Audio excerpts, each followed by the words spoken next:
Alors, nous sommes avec M. Ousmane Sanko, président du parti PASTEF. Alors, vous venez d'avoir un entretien avec le chef de l'État.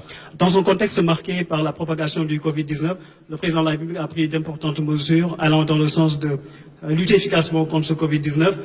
Dites-nous comment avez-vous apprécié cette initiative du président de la République d'associer toutes les forces vives de la nation à la réflexion, notamment à la classe politique, l'opposition dont vous faites partie?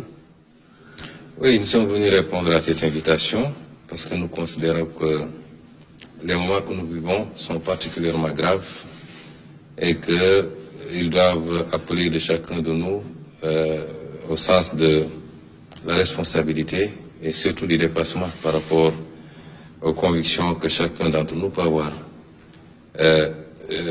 L'État a la prérogative et la priorité de la gestion de cette crise. Mais c'est une crise qui interpelle tous les Sénégalais, tous les citoyens. Ce n'est pas une crise qui interpelle seulement l'État et les plus hautes autorités qui sont à sa tête, notamment le président Macky Sall, mais c'est une crise qui interpelle tous les citoyens sénégalais. Et donc, nous avons considéré, nous n'avons pas attendu cette audience pour donner notre point de vue et apprécier toutes les mesures qui avaient été prises jusque-là et considérer que c'est des mesures qui allaient dans le bon sens. C'était les mesures qu'il fallait prendre. Alors, notre seule présence ici suffit à démontrer que l'heure est grave, je crois. Et c'est pourquoi nous continuerons à lancer un appel aux Sénégalais à rester vigilants et concentrés et surtout à suivre strictement les consignes qui ont été données. Strictement parce que c'est des consignes qui sont données pour leur bien. Il s'agit de sauver des vies. C'est pas c'est pas un jeu. Aujourd'hui, c'est des milliers de morts qu'on voit un peu partout.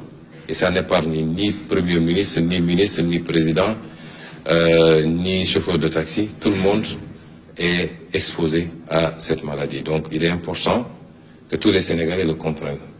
Au-delà, nous avons écouté. Nous étions venus avec beaucoup de questions.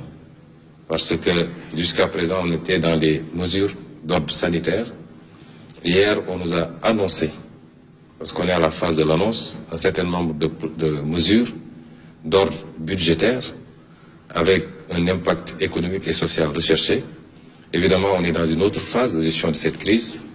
Il était bon que sur pas mal de questions, avant d'avoir à prendre une position, nous puissions interpeller, puisque le plan n'est pas encore présenté aux Sénégalais, c'est les annonces simplement. Et je crois que le président Macky Sall a répondu à toutes les questions que nous avions soulevées.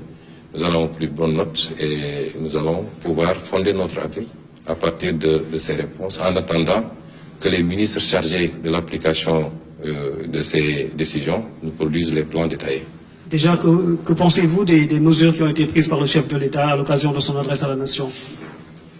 Oui, c'est des mesures, pour le moment, j'ai dit qu'on est à l'état de l'annonce. Nous avions des questions que nous avions posées. La première, c'était la nature de l'état d'urgence. Est-ce qu'elle est générale ou est-ce qu'elle est d'ordre strictement sanitaire?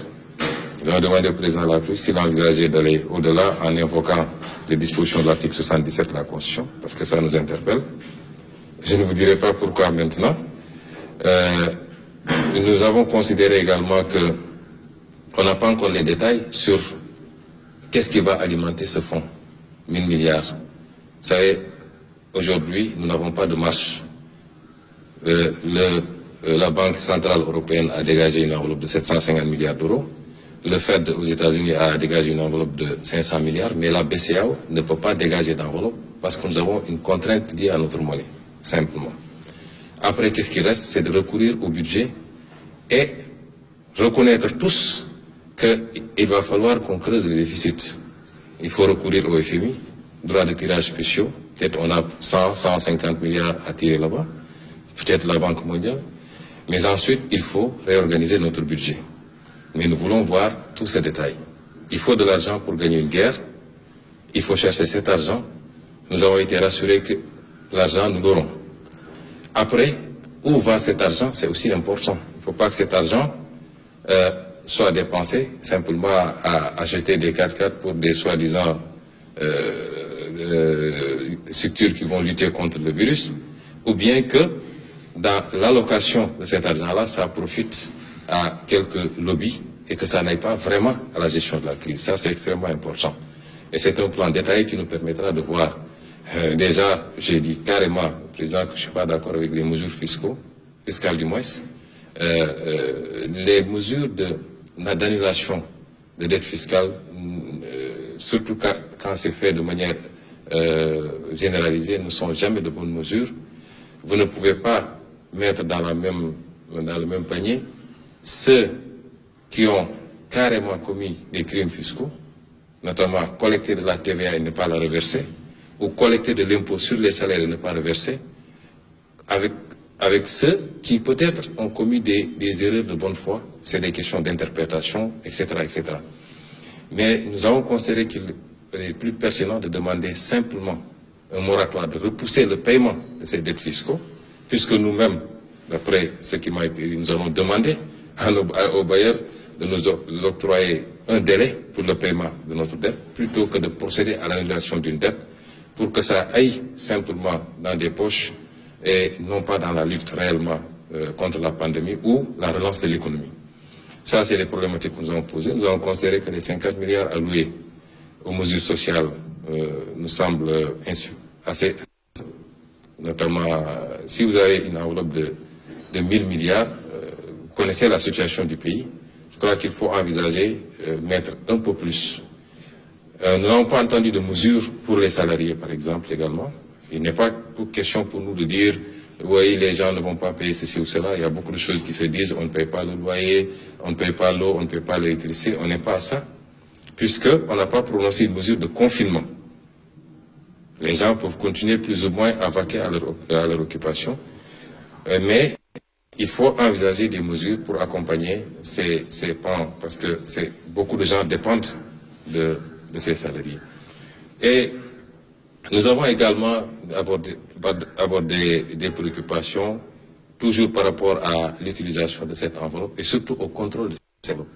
D'où la pertinence de la question sur le recours à l'article 77 de la Constitution.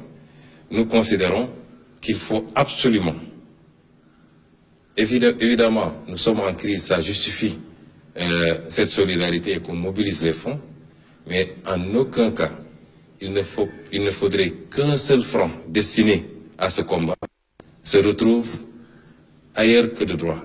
Et ça, c'est extrêmement important. Et c'est une gestion transparente et rigoureuse qui nous le permettrait. Nous ne voudrons pas que la crise serve à justifier un certain nombre de comportements et que l'argent qui a été mobilisé et qui sera dans tous les cas payé par les Sénégalais. Il faudra un effort national, un sacrifice pour que cet argent-là soit payé par les Sénégalais. Il ne faut pas que cet argent-là se retrouve ailleurs que dans la lutte contre le virus, mais également dans